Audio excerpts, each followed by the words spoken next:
Hi guys, so itong ating lulutuin ay alam kong paborito nyo rin.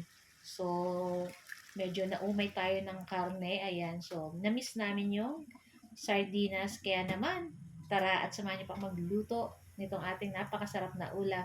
So guys, good evening po sa inyong lahat at samahan niyo pang magluto nitong ating napakasarap at syempre napakasimpleng lutong ulam, lutong bahay. Ayan.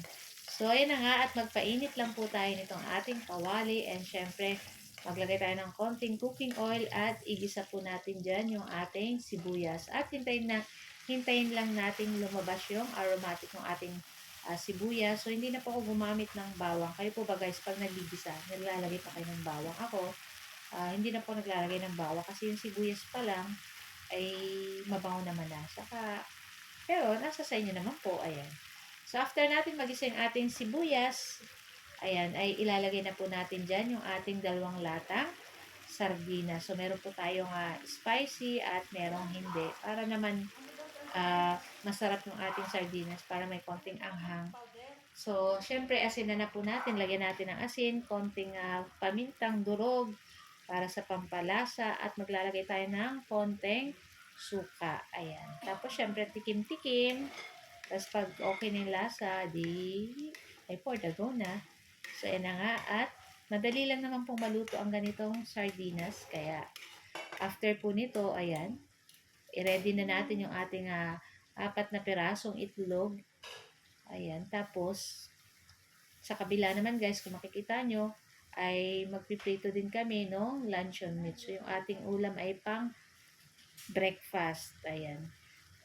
Medyo natamad kami mag-isip ng lulutuing ulam ngayon dahil, ayan. So, saka, namiss talaga namin yung sardinas guys. Sino ba dito ang hindi aayaw sa sardinas? Diba? Napakasarap niyan.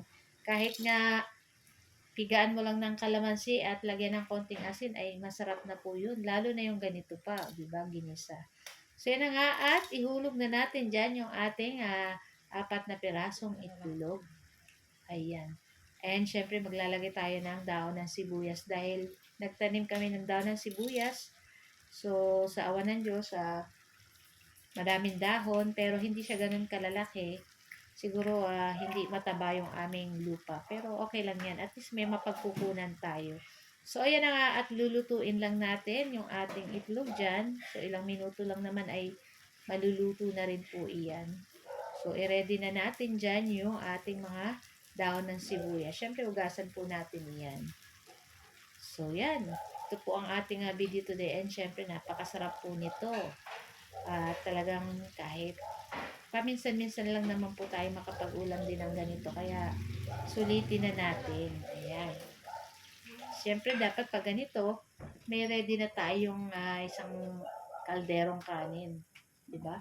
Napakasarap. So, ayan na nga. At ilagay na natin dyan yung ating daon ng sibuyas. So, guys, thank you for watching. Bye. Happy tummy. Bye.